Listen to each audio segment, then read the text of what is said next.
Bismillahirrahmanirrahim. Assalamualaikum warahmatullahi wabarakatuh.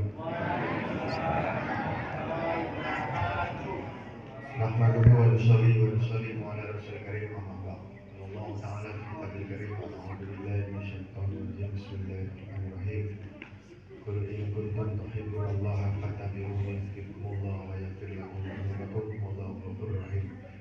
Wa qala Nabi sallallahu alaihi wasallam jadidu imanakum ila ya Rasulullah wa kaifa nujaddidu imanana. Qala Rasulullah sallallahu alaihi wasallam aksiru min qawli la ilaha illallah sallallahu alaihi saudara-saudari maka Rasulullah SAW. Bapak-bapak ibu-ibu yang sama-sama mengharap Allah Ta'ala, yang kami muliakan Pak Kiai Tarmizi, para kepala sekolah, para alim ulama, para asatidz, para tokoh pemerintahan, Pak Jono, Pak Ali, Ketua BPRN, Ketua KAN, Ketua Penyedik Imam, ibu-ibu Bapak Luang, ibu guru, para pengawas si kurikulum ya, kemudian para guru, para wali murid, para anak sekalian jamaah subuh yang dirahmati Allah. Pak Kepala berapa menit ini saya? Berapa menit? Sampai sebelum zuhur. Sampai sebelum zuhur bukan? Ibu enak duduk, saya berdiri. Alhamdulillah, puji syukur kepada Allah Subhanahu wa taala, salam senantiasa kita limpahkan ke junjungan kita Nabi Muhammad sallallahu alaihi wasallam. Bapak Ibu, kalau ini dihitung urutan masjid, ini masjid urutan saya ke 205. Karena perintah Allah Subhanahu wa taala itu innama ya'muru masajid. Jadi kita tidak hanya bertanggung jawab pada masjid kita sendiri, tapi masjid seluruh. Sedangkan masjid, saya ingatkan lagi, masjid di Tanah Datar yang masuk wilayah hukum Polres Tanah Datar ada 243, kemudian surau musola langgarnya ada 804, jadi jumlahnya 1047. Pak. Saya baru dapat 205. Alhamdulillah, ini kayak saya yang kedua ya Pak. Biasanya kalau yang kedua itu saya nggak lagi lembut-lembut Pak, marah-marah. Biasanya Januari ya. Kira-kira Bapak Ibu sekalian, kalau jumlah anak sendiri, kira-kira ada Bapak Ibunya yang enggak ikut enggak? Kira-kira ada? Kama Bu, Bapak Ibunya? Jangan cuma anaknya saja yang di ini Pak. Saya kalau boleh usul Bapak Ibu sekalian, pertama yang kasih kurikulum dari Pak Kepala Sekolah, selama 204 kali berkeliling, belum pernah kami temui 100%, bahkan 20% saja anak kemenangan yang usianya remaja, kelas SMP, SMA, dan kuliah yang masuk dalam masjid. 20% saja belum. Padahal yang namanya tubuh tigo saja, tubuh tigo sakit, yang dimaksud oleh Nabi Muhammad SAW itu ada 3. Yang pertama laki-laki dewasa diwakili oleh Sayyidina Abu Bakar, yang kedua perempuan diwakili oleh Sayyidatina Khadijah radhiyallahu, yang ketiga anak dan remaja diwakili oleh Sayyidina Ali.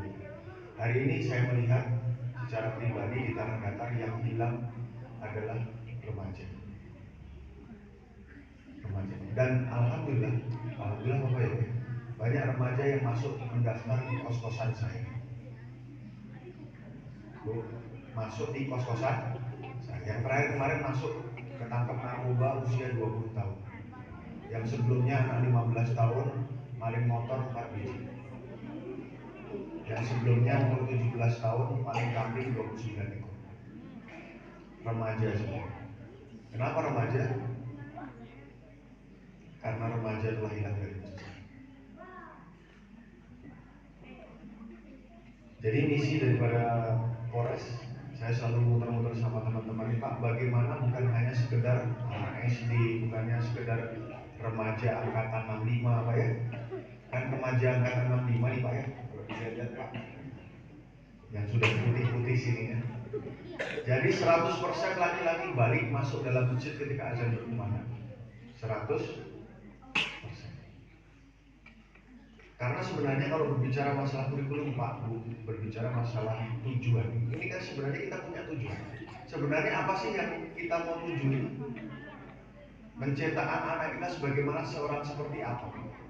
Kan kalau biasanya orang mau membuat sesuatu itu harus ada prototipe, harus ada contohnya. Bapak Ibu mau bikin donat, Bapak Ibu mau bikin bakso, tapi pakai caranya orang Minang, baksonya jadi pedes. Saya orang Jawa mau bikin rendang, pakai caranya orang Solo Pak, rendangnya jadi manis. Nah sekarang anak-anak kita ini mau kita cetak seperti apa? Ini biasanya Pak, kalau saya sudah kedua ini biasanya agak sedikit marah, sedikit marah. Karena apa? Rasa sayangnya saya kepada orang Minang. Maka Bapak Ibu sekalian, kalau kita mau mencetak sesuatu, tidak hanya sesuai dengan contohnya. Contohnya siapa Bapak Ibu kalau kita mau mencetak? Contohnya kita lihat cerita-cerita di sini. Ada bahasan di sarak-sarak bahasan di kita dulu. Cerita-cerita apa yang kita bisa ambil dari sini? Ada satu surat yang selalu saya kutip. Li'ilafi ilafihim. Ceritanya siapa ini Pak? Cerita dalam surat Al-Quraisy. Ceritanya adalah generasi terbaik sepanjang masa, yaitu generasi suku orang Quraisy. Siapa suku orang Quraisy yang terbaik? Suku orang Quraisy ada satu orang yang paling bagus, paling baik. Siapa namanya? Baginda Rasulullah SAW. Jadi Bapak Ibu ya, secara implisit orang Minang, datuk-datuk zaman dulu, ulama-ulama zaman dulu menghendaki Bapak Ibu kita semuanya untuk mencetak anak-anak ini sebagaimana suku terbaik suku Quraisy, yaitu Baginda Rasulullah SAW.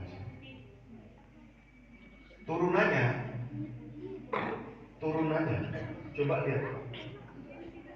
Mereka diajarkan untuk rihlah, ila fihim rihlah asyida wasya.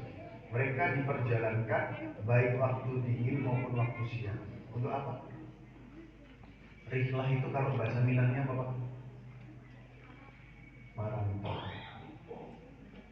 Betul Pak? Jadi sebenarnya Bapak Ibu sekalian, orang Minang diajari merantau itu sudah ada. Para datuk, para ulama zaman dulu itu mengcopy paste ajaran daripada adat bahasa di sarak-sarak bahasa kita. Untuk apa sih Pak merantau? Coba Pak, mohon maaf sekali. Ini agak panjang nggak apa-apa Pak ya, supaya kita terbuka. Kira-kira orang Minang disuruh merantau untuk apa Pak? Itu versinya sekarang. Meningkatkan untuk versinya sekarang. Mohon maaf Pak, untuk membuka pikiran saya. Kalaulah hari ini Bapak Ibu disuruh merantau untuk meningkatkan ekonomi, apakah di tanah datar, apakah di tanah Minang ini tidak ada ekonomi? Saya merantau dari Jawa Pak, sampai sini alhamdulillah sampai sekarang hidup dan insya Allah sehat. Mungkin gemuk dikit. Jadi di tanah Allah, di tanah Minang ini ada ekonomi, ada rezeki. Yang dimaksudkan Allah Subhanahu wa taala untuk memperjalankan orang Quraisy untuk merantau adalah untuk mendakwahkan agama. Coba lihat Bapak Ibu. Siapa yang mengislamkan Ternate dan Tidore? Siapa Pak? Bu? Orang mana? Minang. Siapa yang membawa Islam sampai negeri 9 Malaysia? Orang mana? Itu maksud saya. Jadi hari ini merantau kita sudah bergeser Bapak Ibu. Padahal Allah Subhanahu wa taala menghendaki, datuk-datuk zaman dulu, ulama zaman dulu menghendaki orang Minang yang mengislamkan seluruh Nusantara, yang membawa Islam sampai ke penjuru dunia. Dan inilah calon-calonnya. Kenapa hari ini bergeser?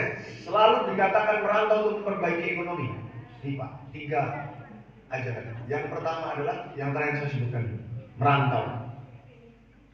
Yang kedua, lapau. Yang pertama, surau, lapau, merantau. Untuk apa kita merantau? Menyebarkan agama sebagaimana generasi terbaik di ila fi Quraisy ila fi mereka. Sehingga kita bisa mengatakan, boleh ibu cek dari mana orang yang menyebarkan agama sampai Nusantara, mereka akan selalu mengatakan pedagang-pedagang dari Gujarat. Bukan pedagang Bapak Ibu. Mereka adalah orang Arab. Mereka adalah sahabat-sahabat Nabi Muhammad SAW yang memperjuangkan menyebarkan agama dari tanah Arab sampai ke India, kemudian sampai ke Indonesia. Betul? Apakah mereka pedagang? Bukan. Nah, saya kasih tahu nanti ya sebelumnya. Ini untuk membuka cakrawala kita, Pak. Bagaimana sih sebenarnya aku kita, nenek moyang kita, para datuk kita, ulama kita itu mengendalikan kita sebagai seorang apa? Supaya kita semua tahu anak kita menjadikan apa. Jadi Bapak Ibu ya, saya tarik yang paling ketiga, merantau untuk mendakwahkan agama. Asasnya. Kenapa sekarang bergeser? Cari titik, mohon maaf Pak. Mohon maaf sekali. Kok lemah sekali kita sebagai orang Minang kalau merantau untuk cari. Padahal di Minang ini kaya dengan rezeki Allah SWT. Buktinya saya berdiri di sini, alhamdulillah sehat sampai sekarang, tidak kekurangan makan. Yang kedua Bapak Ibu, kenapa ada lapor? Saya jelaskan. Kenapa ada lapor? Kenapa Bapak Ibu juga diajari oleh aku ini Muhammad zaman dulu untuk lapor, tidak meninggalkan lapor. Ketika Nabi Muhammad SAW menghijrahkan para sahabat dari Mekah, untuk apa tujuannya Pak? Mereka menghijrahkan dari Mekah ke Madinah, datang kepada satu kota namanya bukan Madinah Munawwarah pada saat itu, namanya Yathrib. Betul Pak Kiai?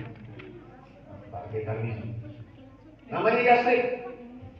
Untuk mendakwahkan, membawa agama dari Mekah ke Madinah. Ada satu orang Pak, namanya Abdurrahman bin Auf. Orang kaya di Mekah. Dia datang ke Madinah. Kemudian dia tidak membawa apa-apa kecuali yang menempel di kuda dan juga di bajunya saja. Kemudian Nabi Muhammad SAW mempersaudarakan mereka antara orang Muhajirin dan orang Ansar, orang Mekah dan orang Madinah. Sayyidina Abdurrahman bin Auf dipersaudarakan dengan satu orang kaya di Madinah namanya Sa'ad bin Rabi. Maka ketika itu dipersaudarakan, maka Sa'ad bin Rabi mengatakan kepada Abdurrahman bin Auf, "Wahai saudara, sekarang kita ini saudara. Saudara itu dikatakan apa Pak? Satu mama, satu ibu, satu bapak, satu kalimat. Kalimatnya apa? La ilaha illallah. Orang Mekah punya kalimat la ilaha illallah, orang Madinah punya kalimat la ilaha illallah, maka mereka menjadi saudara. Itu Pak yang dia harusnya diajarkan, yang harusnya kita bisa paham betul bahwa saudara anu bukan karena satu darah, satu suku, satu kaum, tetapi satu kalimat. La ilaha illallah. Maka Sa'ad bin Rabi mengatakan demikian dan dia mengatakan, "Wahai saudaraku, sekarang kamu menjadi saudara saya. Saya orang kaya, saya tahu kamu kaya tapi tidak membawa harta kekayaan. Saya akan bagi kekayaan saya menjadi dua, separuh untuk saya, separuh untuk kamu." Apa kata Abdurrahman bin Auf? Enggak perlu saudara. Tolong tunjukkan saya jalan menuju pasar. Tolong tunjukkan kepada saya jalan menuju pasar. Maka sedikit-sedikit Abdurrahman bin Auf berdagang, akhirnya sampai singkat cerita Bapak Ibu, maka Abdurrahman bin Auf menjadi orang yang kaya juga di Madinah.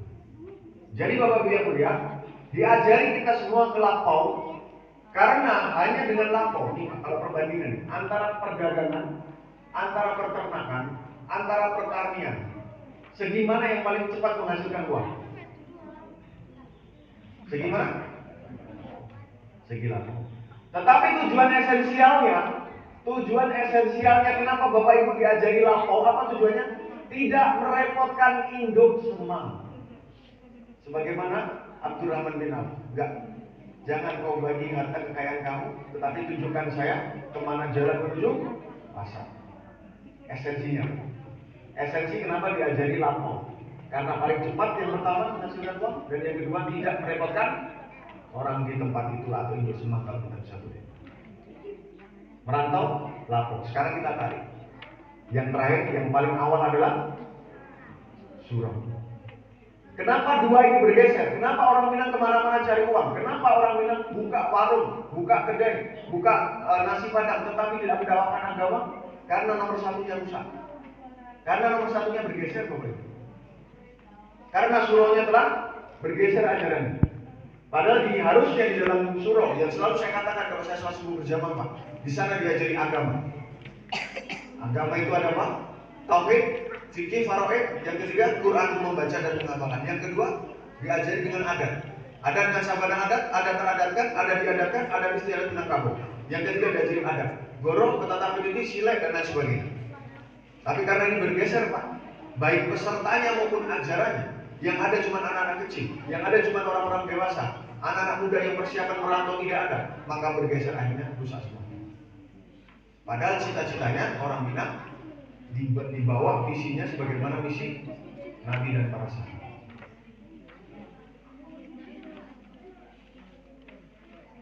Bagaimana Bapak Ibu? Masih ada yang kurang kan program kita? Masih. Belum 100%, belum seluruh masjid, belum seluruh komponen.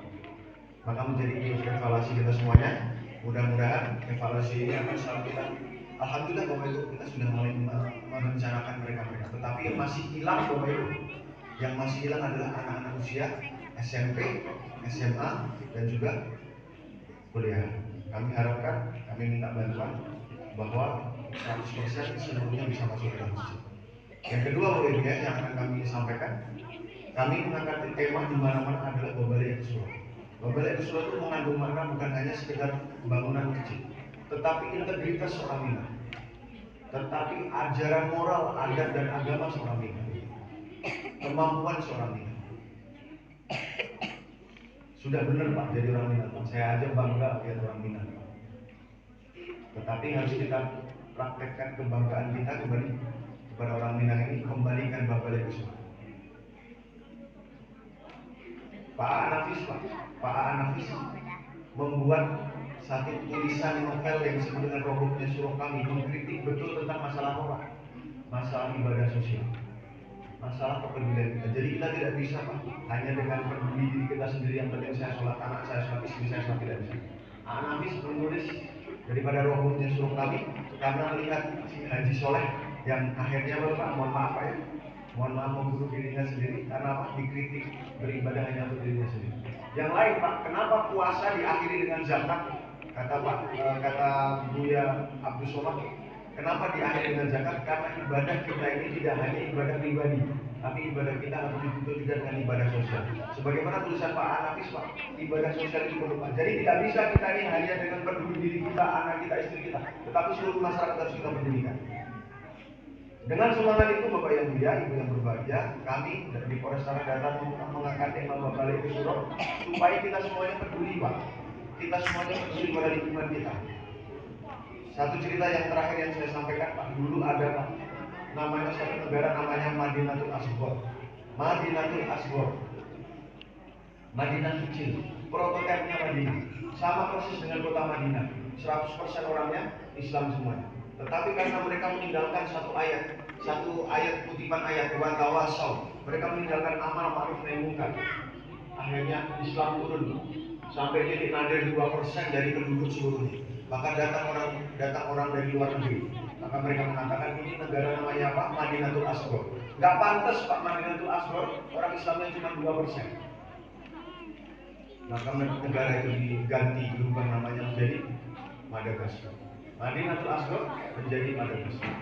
Ada juga Pak satu negara, Amanilah, aman bersama Allah, bersama dengan penjagaan Allah Subhanahu wa taala. Sama keadaannya seperti itu, tetapi karena ditinggalkan amar ma'ruf nahi munkar, ditinggalkan wa tawassul, ditinggalkan mengajak orang menarik masjid, ditinggalkan orang bertutur ketok pintu dari rumah ke rumah yang lain untuk membangunkan masjid.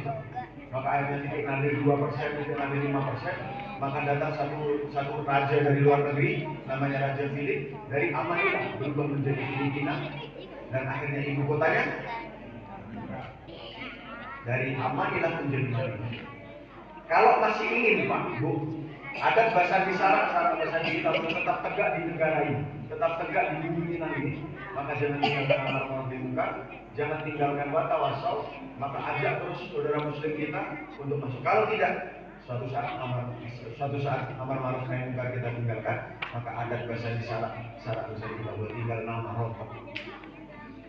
Boleh kita lihat sekarang? Sudah kita lihat sekarang buktinya? Maka kami datang dari Polres menuju satu masjid mengingatkan Bapak Ibu sekalian untuk sama-sama kita bekerja sama untuk mengembalikan situasi. Karena kami tidak bisa bekerja sendiri. Dan yang paling terakhir Bapak Ibu ya, kejahatan adalah bagian dari konsekuensi. Saya tanya sekarang sama Ibu kalau bikin donat, Ibu mau bikin lubang donat atau bikin donat? Bu, bikin lubang donat ya, gitu.